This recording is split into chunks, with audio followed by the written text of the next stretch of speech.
We are working on a project on retelling.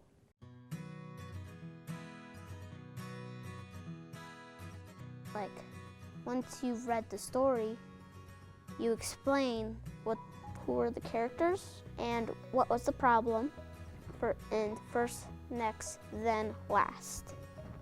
You're making little pieces of a sandwich. This is really the meat of our story. What's really taking place in our story is the problem, right? So this is your next step of your sandwich. We're wearing all the stuff that actually makes us look like real chefs. I made a story about Montana. We did first, then, and last, in the end.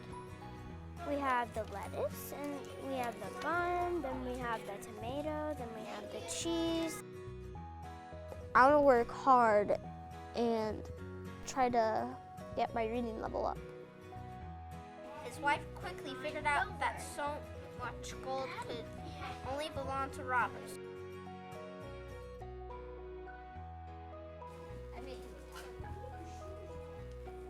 We're doing fun things and learning at the same time.